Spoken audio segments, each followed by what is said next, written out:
Listen to part of a conversation between a student and a professor. Professor James, do you have a minute? Sure, come on in. What can I do for you? Well, I did pretty well on the midterm. You sure did. One of the best grades, as I recall. But I missed a question, and I'd appreciate it if you could help me understand what I did wrong. I have the test right here, and I just can't figure it out. Okay, fire away. It's question 7, the one on biotic provinces and biomes. Oh, that one. Quite a few people missed it. I was thinking that we should go over it again in class. But anyway, let's look at your answer. Thanks. Here's the thing.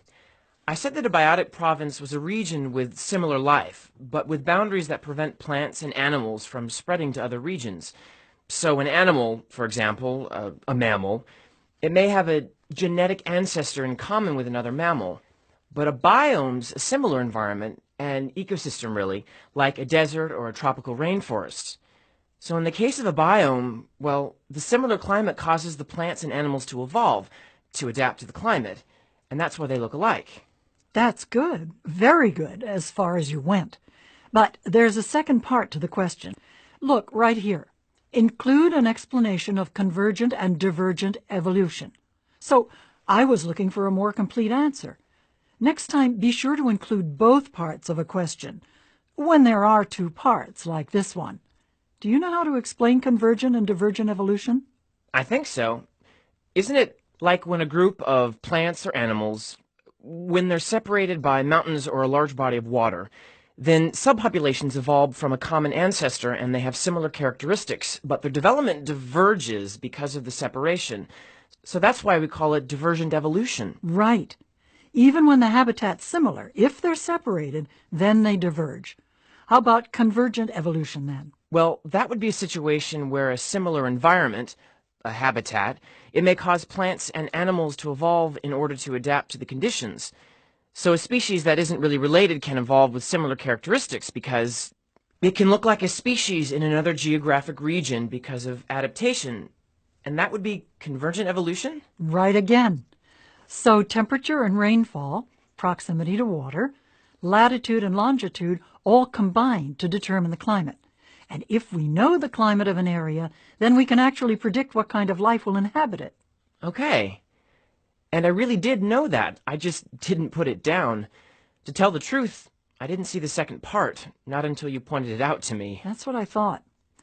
Well, Jerry, it's a good idea to double-check all the questions on the test, not just my test, any test, to make sure you've answered each part of the question completely.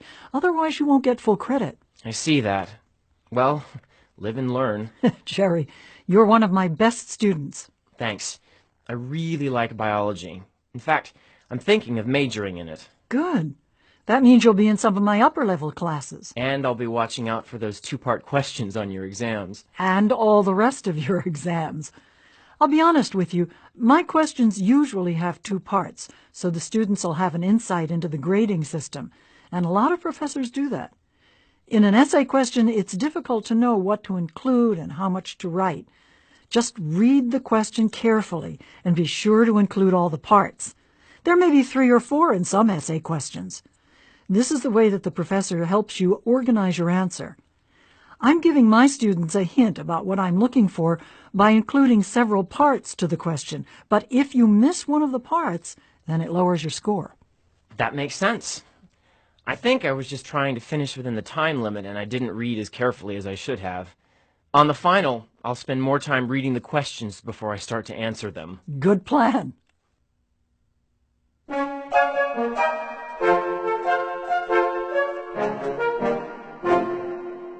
One. Why does the man go to see his professor?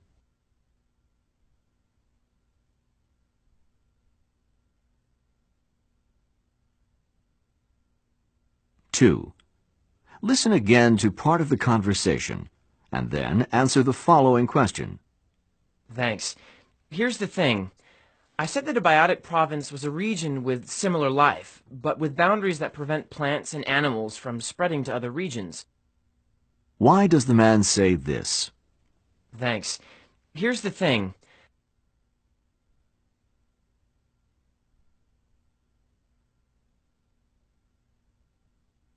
3. What did the man do wrong?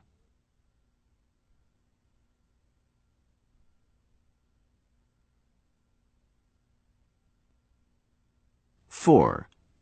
According to the student, what is divergent evolution?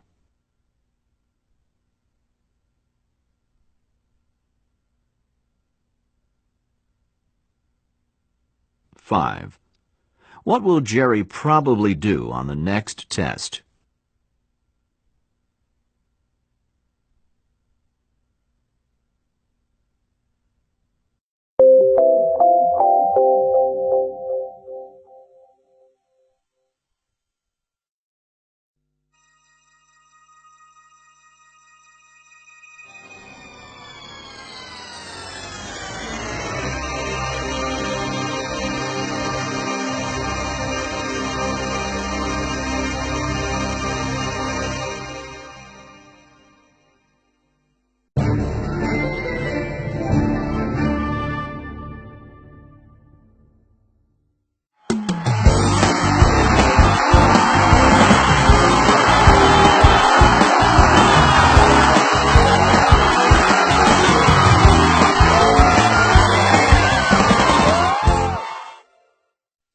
'Listen to part of a discussion in an art history class.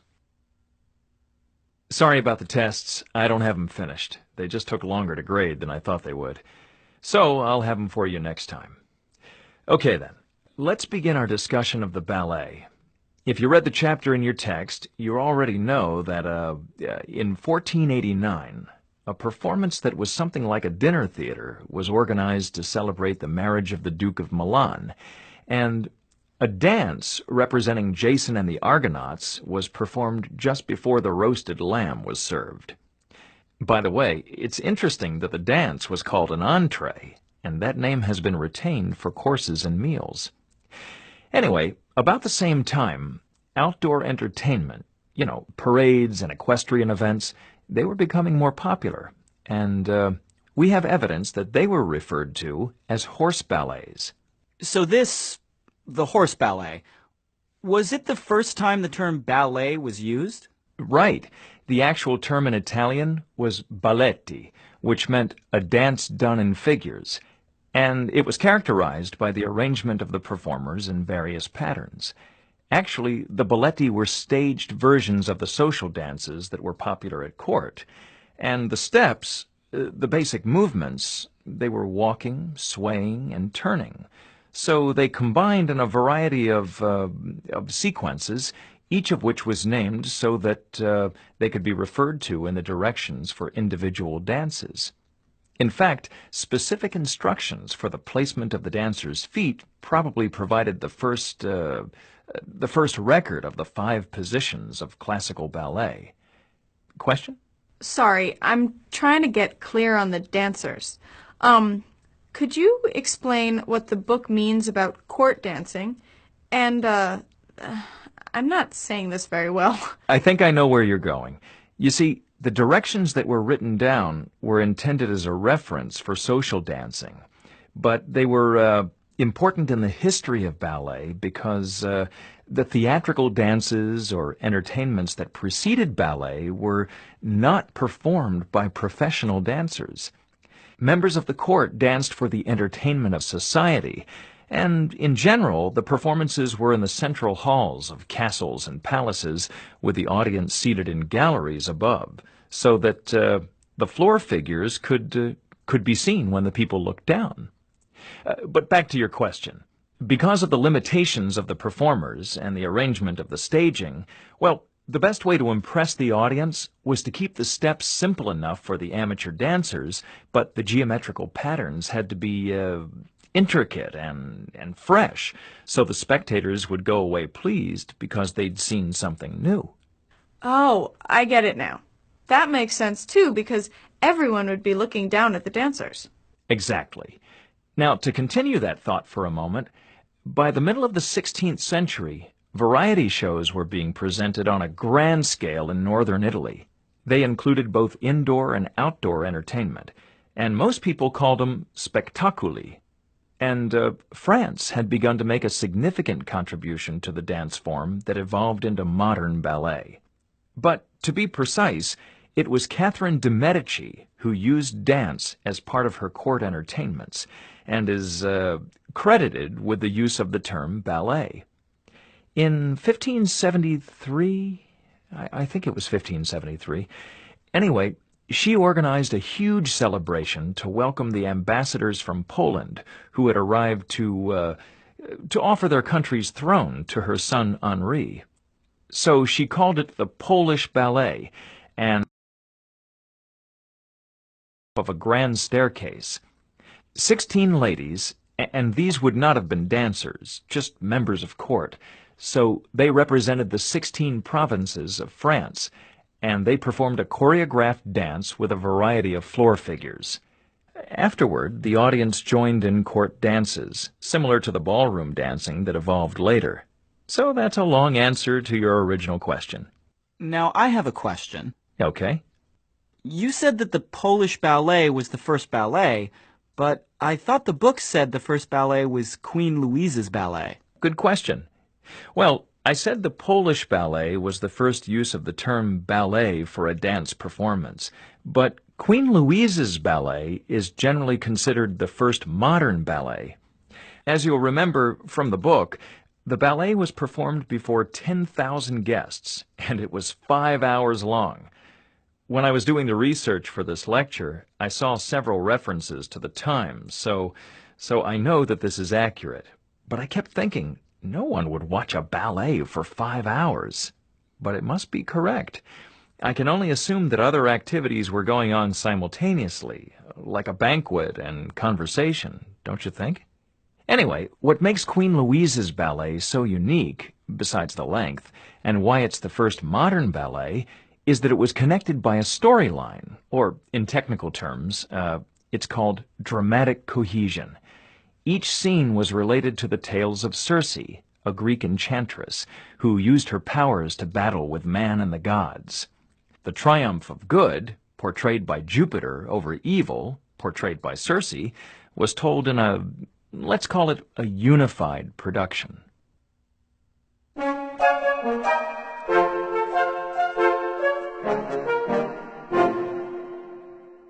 Six. What is the discussion mainly about?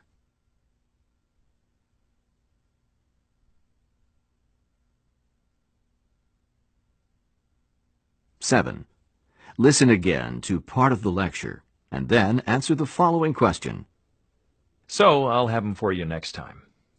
Okay then, let's begin our discussion of the ballet. Why does the professor say this?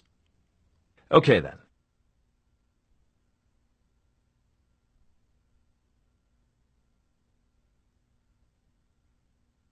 Eight. According to the professor, what does the term balletti mean?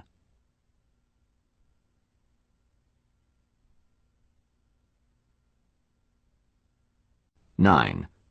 How did the early choreographers accommodate the abilities of amateur performers?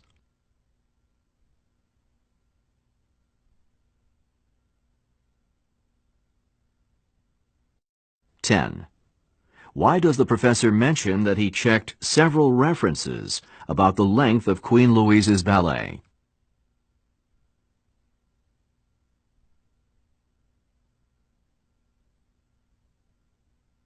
11. What can be inferred about the professor?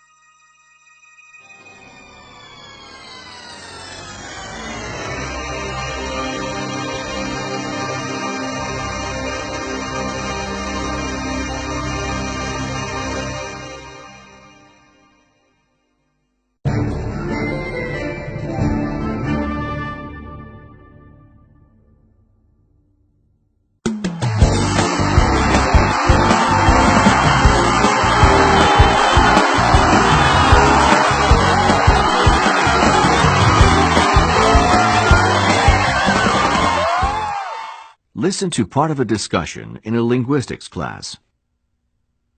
What comes to mind when I say the word grammar? That's easy. English class and lots of rules. Memorizing parts of speech, like nouns and verbs. Diagramming sentences. Well, yes, that's fairly typical, but today we're going to look at grammar from the point of view of the linguist. And to do that, we really have to consider three distinct grammars for every language. The first grammar is referred to as a mental grammar, and that's what a speaker of a language knows often implicitly about the grammar of that language. This has also been called linguistic competence, and from that term, competence grammar has become popular. I like to think of it of mental or competence grammar. I like to think of it as an incredibly complex system that allows a speaker to produce language that other speakers can understand. It includes the sounds, the vocabulary, the order of words and sentences, and even the appropriateness of a topic or a word in a particular social situation. And what's so amazing is that most of us carry this knowledge around in our heads and use it without much reflection. One way to clarify mental or competence grammar is to ask a friend a question about a sentence. Your friend probably won't know why it's correct, but that friend will know if it's correct. So, one of the features of mental or competence grammar is this incredible sense of correctness and the ability to hear something that sounds odd in a language. Haven't you had the experience of hearing a sentence and it stood out to you? It just wasn't quite right. For native speakers, we can call this ability native intuition.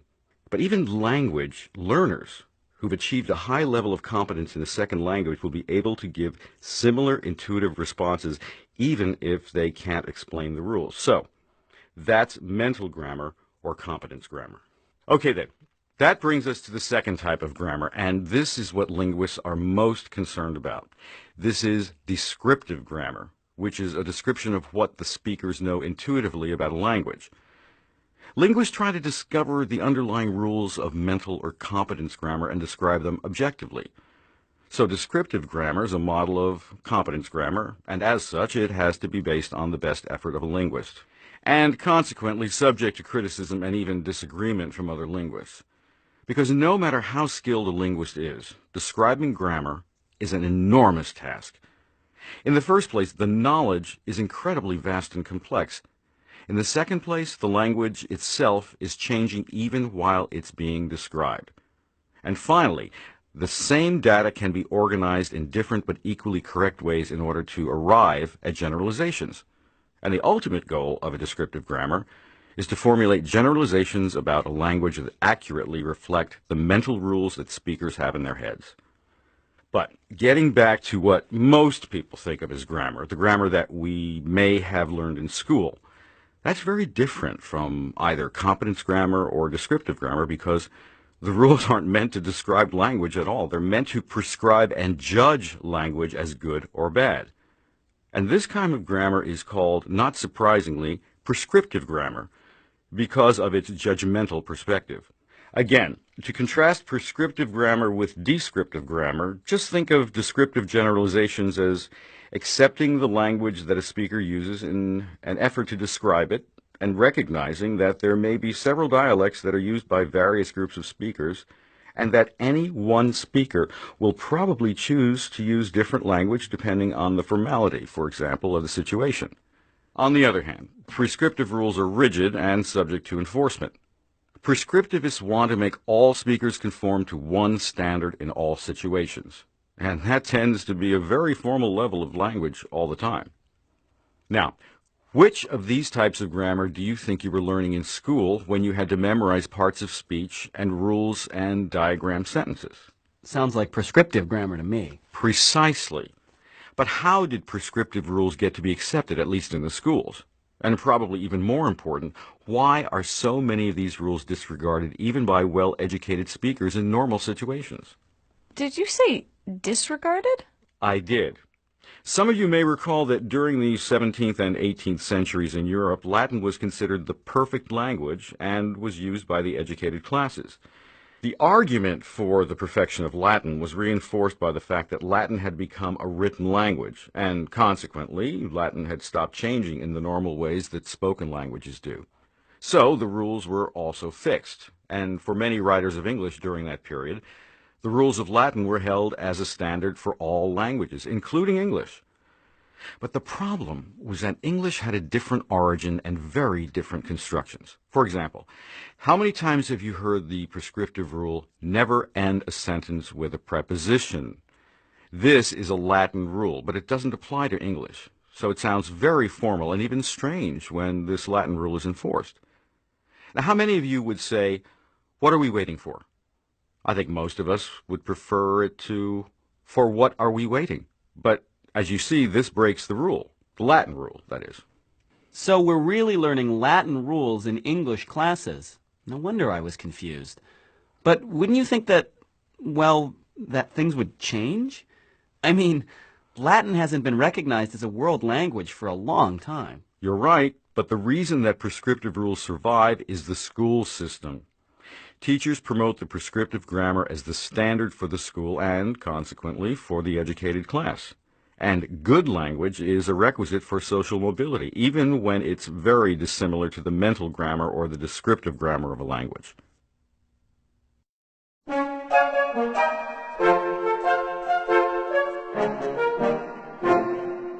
"12. What is the discussion mainly about?"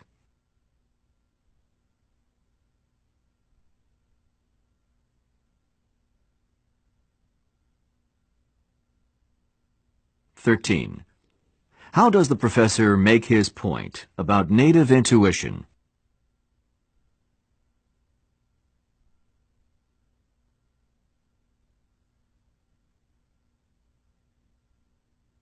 "14. What are two key problems for descriptive grammar?"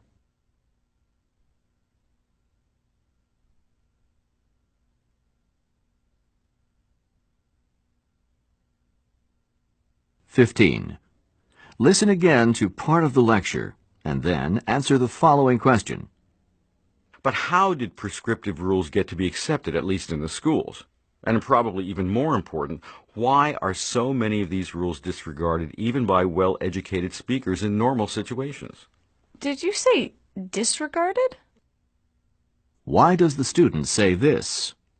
Did you say disregarded?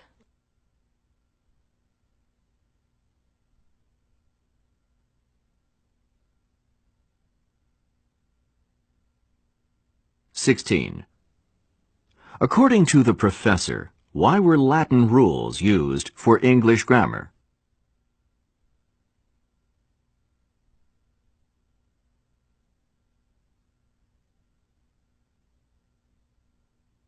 "17. Why does the professor discuss the rule to avoid ending a sentence with a preposition?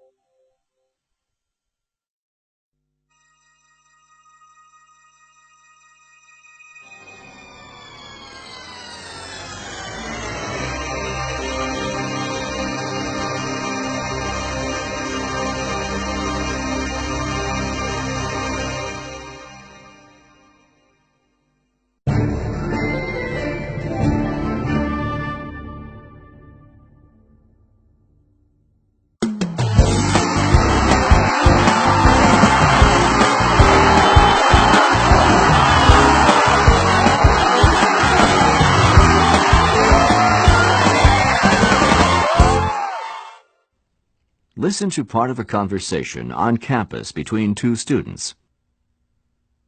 I didn't see you at the International Talent Show. No time for that kind of thing. You mean you don't belong to the ISA? The ISA? International Student Association. Oh, no. I don't belong to any clubs. But this isn't like a regular club. How so? Well, we have a house. You know, the brick house on Fraternity Row. You live there, right? Yeah. I moved in last year. It's really inexpensive because we take care of the house ourselves and we cook our own meals. That sounds like it would take a lot of time. Not really. There's a list of chores posted every week, and you can choose something you like to do. So I usually put my name down for yard work. I like being outside, so it's fun for me. But you have to cook too, right? Okay, it's like this. 20 of us live there, so every night 2 of the guys cook and 2 of the guys clean up. So you only have to cook about once a week and clean up once. What about breakfast and lunch? Oh, well, you're on your own for that. But the dinners are just fantastic. It's like eating in a different ethnic restaurant every night. You know, because the guys are from different countries. Well, that sounds good. And it costs about half what it did to live in the dorm. But really, I'm doing it because it's a great experience living with people from so many different countries. My best friend in the house is from Korea. My roommate's from Brazil. And I've got friends from, well, just about everywhere. But you don't have to live in the house to belong to the club. No. There are about 100 members in the International Student Association. Only guys live in the house. But there are a lot of women in the association. I wish I had time to do it. It really sounds interesting. You've got to relax sometimes. Anyway, we meet at the house the first Friday of the month from 7 to 10. We have a buffet dinner, and after that, we have a short meeting. That's when we plan our activities, like the talent show and picnics and dances. Then a lot of the people stay for music and a party, but some people leave after the meeting. So it's only a couple hours a month? Right. Listen, why don't you come over next Friday for the meeting, as my guest, I mean. You have to eat anyway, and if you have a good time, you can think about joining. Next Friday? Well, I don't know. I usually study on Friday night, but I could take a break. Sure, I'll come over, but I might have to leave early. Great.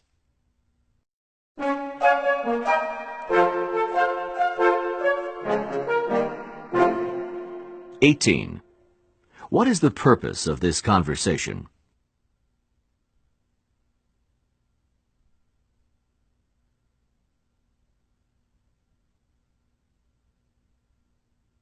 (19) What does the man imply about the house where he is living?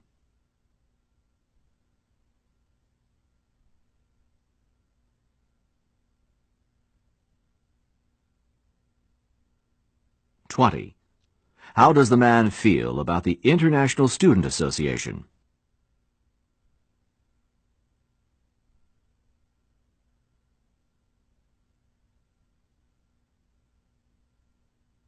(21) Listen again to part of the conversation, and then answer the following question. Then a lot of the people stay for music and a party, but some people leave after the meeting. So it's only a couple hours a month? What does the woman mean when she says this? So it's only a couple hours a month?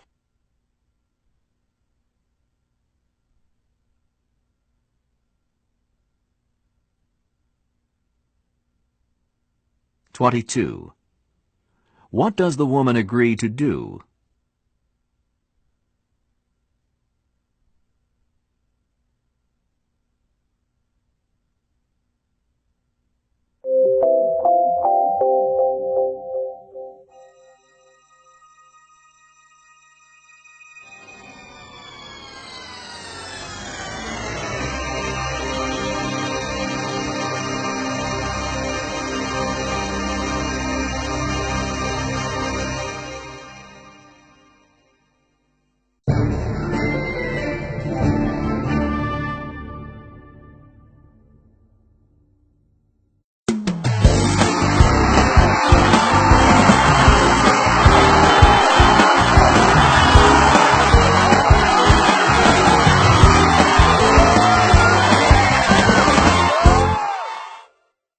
Listen to part of a lecture in a zoology class. The professor is discussing coral reefs. Every ecosystem on Earth is unique, but the coral reef is perhaps the most unusual of all because it's the only ecosystem made by and made of animals. All coral reefs are constructed by coral polyps, which are generally small, about the size of this pencil eraser. But the structures themselves are, well, enormous. Astronauts have been able to identify the Great Barrier Reef in Australia from space. Can you believe that? And the diversity of species in large coral reefs is second only to the rainforest habitats. In fact, we estimate that for every species we've identified on a coral reef, there are probably 100 times that number that remain to be classified and studied. But how do these little polyps build such impressive reefs? Well, hard corals secrete a shell of calcium carbonate around their bodies. The polyp isn't hard, you see, but the shell is. And these shells are the material that forms a coral reef. So a coral reef is just a colony, millions and millions of coral animals whose shells are connected. And reproduction is really the basis for the construction of a large reef. You see, as each polyp matures, it converts the calcium and other minerals in ocean water to a hard limestone exoskeleton called a corallite. And this is fascinating. Although the polyps themselves don't appreciably increase in size, they continue to build new shells periodically, connecting them with partitions. Now, coral can reproduce sexually through an activity called mass spawning. During one night in the spring when the moon's full, coral polyps release egg bundles that contain both eggs and sperm. Most polyps have both male and female reproductive cells. The egg bundles are round, about half the size of marbles, I'd say. They're brightly colored in orange or red or pink, and they float up to the surface to form a thick layer of, think of them as rather fragrant beads. So, with the water so saturated with them, predators will only be able to devour a small number compared with the huge number that will survive and break open. The sperm cells swim away to fertilize the eggs from another bundle. So, once fertilized, the little egg begins to mature from a coral larva to a planulae, which can swim for a few hours, days, or even a few weeks. Ultimately, it locates a hard surface on which to attach itself, and from which it will not move for the rest of its life, except for the movement involved in the process of building a new, neighboring shell as it continues to mature. But actually, sexual reproduction isn't the way that coral reefs are really constructed. When a polyp matures on the site it's selected, the habitat is identified as being conducive to reef building. So the mature polyp doesn't just grow bigger, it actually replicates itself in a process called budding. After the genetic material is duplicated, then the polyp divides itself in half, and each half becomes a completely mature polyp. This budding process repeats itself, eventually producing thousands of asexually budded coral polyps connected by a tissue that grows over the limestone shells between the polyps. So, as you can imagine, budding will produce a large number of individual polyps, but they'll all have exactly the same genetic code as the first polyp. And this creates the beginning of a coral reef, but without the diversity that eventually populates the habitat. Wherever a coral reef's constructed, abundant sea life congregates. In fact, it's been estimated that about 25% of all ocean species can be found within the coral reefs. Now, most coral polyps eat plankton, single-celled microscopic organisms that float or swim very slowly in the ocean water in their habitat. But a coral reef has such a high concentration of polyps, they can't rely solely on plankton to survive. So coral polyps have developed a symbiotic relationship with a single-celled algae called zooxanthellae.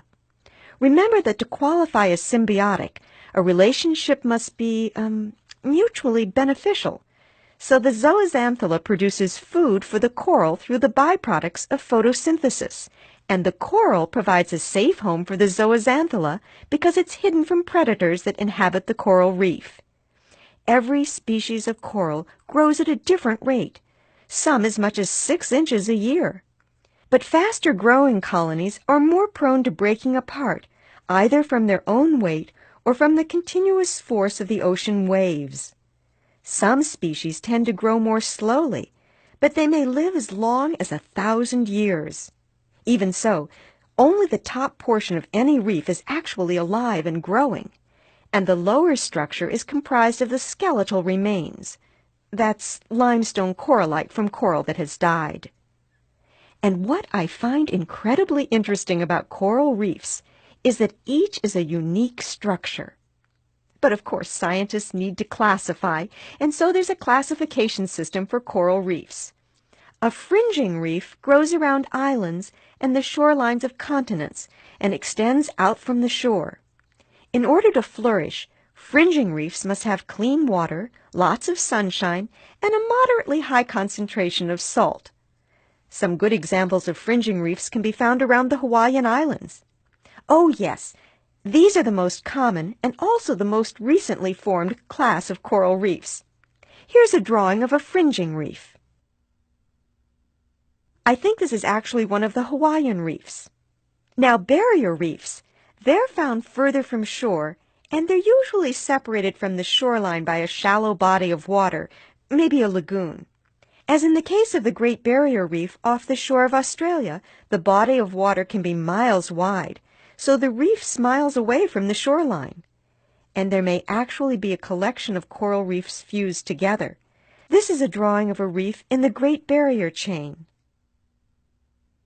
As I recall, there are about 25 or maybe even more individual coral reefs connected to form the Great Barrier Reef. As a general rule, barrier reefs are larger and older than fringing reefs. But the oldest class of coral reef is the atoll, which is a ring-shaped reef with a lagoon in the middle and deep water surrounding the ring. These are scattered throughout the South Pacific, kind of like oasis settlements in the desert, and they abound with a diversity of sea life. This is one of the South Pacific atolls.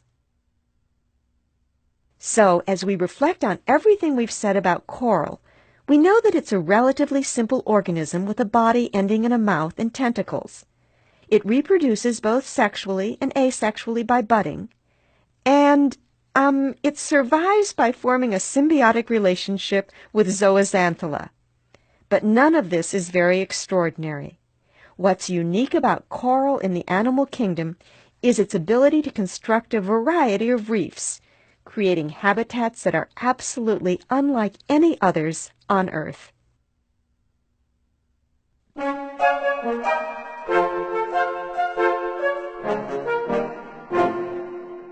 "23. According to the professor, how do coral reefs grow?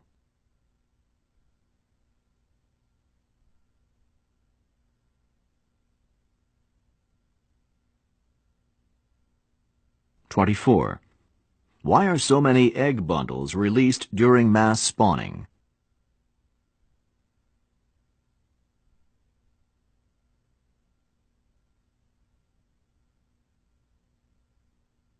"25. According to the professor, what is budding?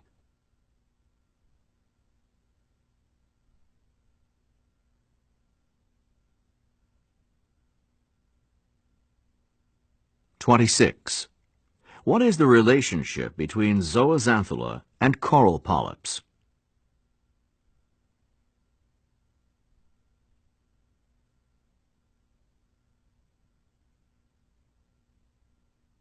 "27.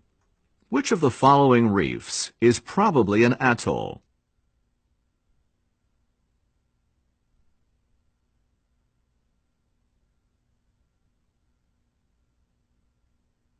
"28. In the lecture, the professor explains coral reefs. Indicate whether each of the following is a true statement about coral reefs. Click in the correct box for each phrase.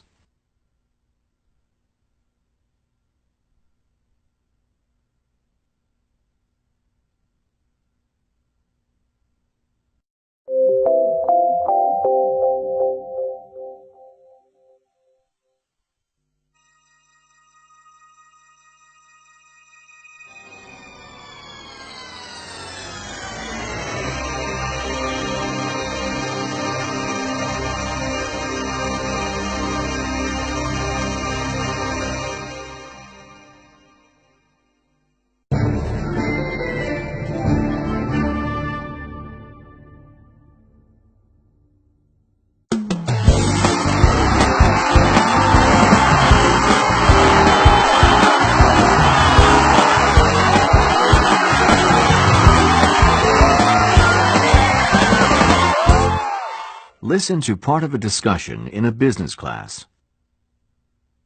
Industry analysts report that multinational food companies are trying to use the same types of strategies that automobile and electronics manufacturers have found to be successful in the global marketplace.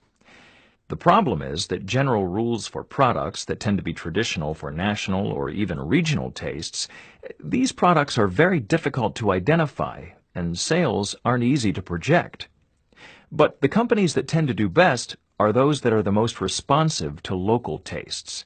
And they spend development dollars on taste testing in the local markets before they formulate the final product. Can anyone recall any examples from the case studies in the text? Sandy?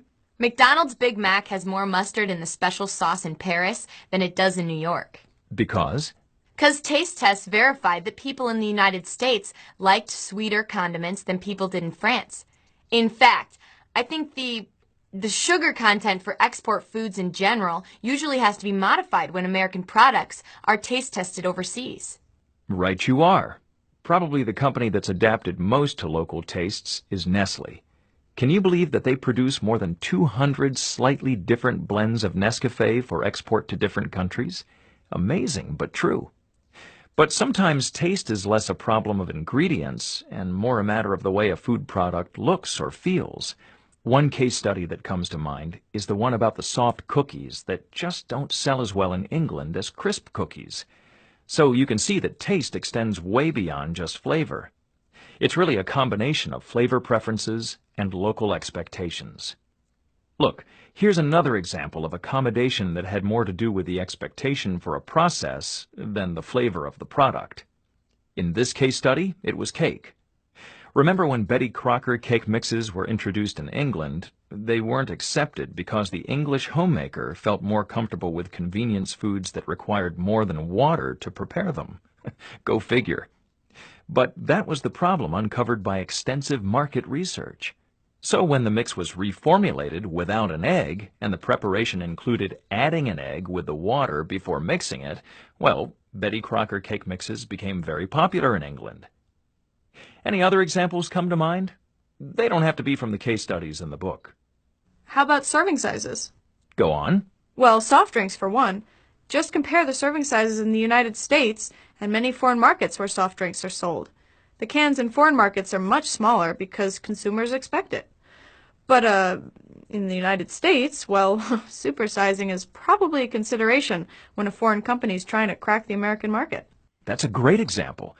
So the taste can be acceptable, but the packaging has to compare favorably with the competing brands and the public's expectations. Yeah, but that makes products more expensive, doesn't it?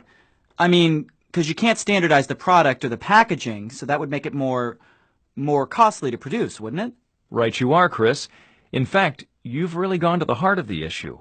A compromise has to occur between the requirement that products be adapted to please the taste and the expectations of local consumers and the pressure to standardize products for maximum cost effectiveness. Now, let's complicate that even further. Even the experts don't agree on the importance of how far to go in adapting products for local markets. A few years ago, Ted Levitt, he's the editor of the Harvard Business Review, Levitt predicted what he called a pluralization of consumption.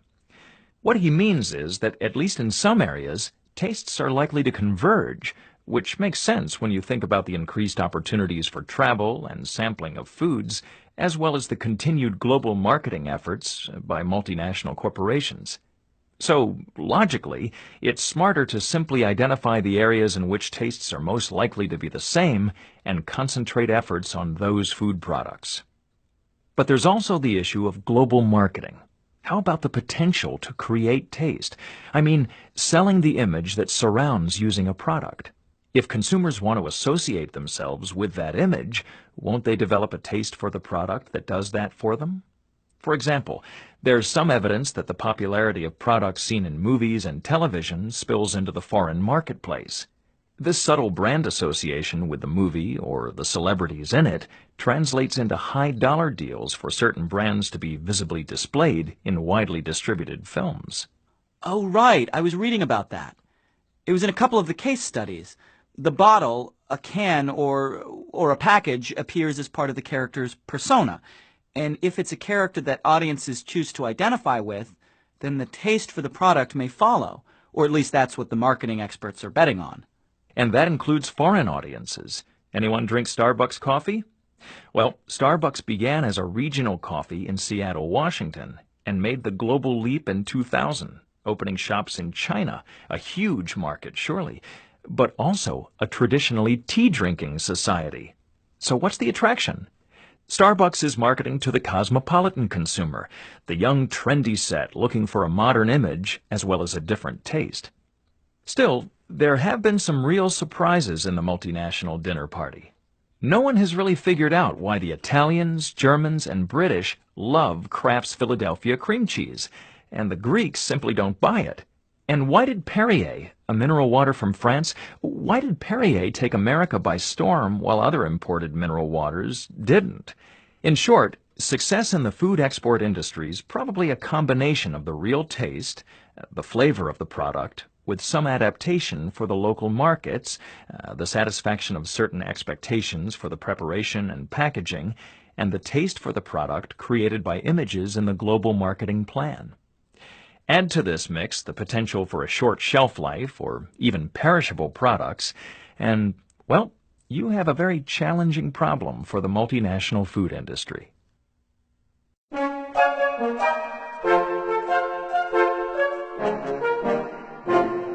29. What is the discussion mainly about?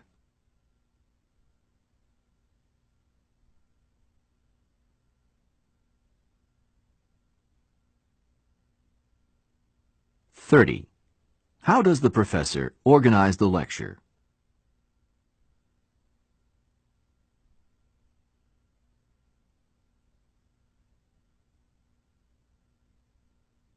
31. Listen again to part of the lecture, and then answer the following question. Any other examples come to mind? They don't have to be from the case studies in the book. How about serving sizes? Why does the student say this? How about serving sizes?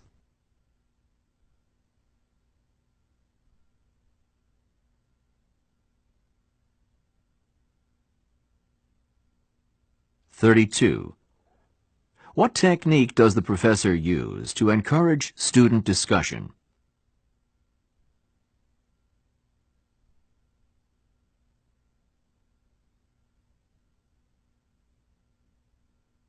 33.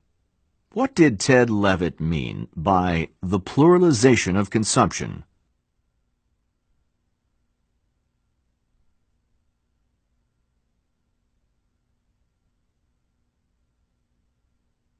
34. What does the professor say about television and movie companies?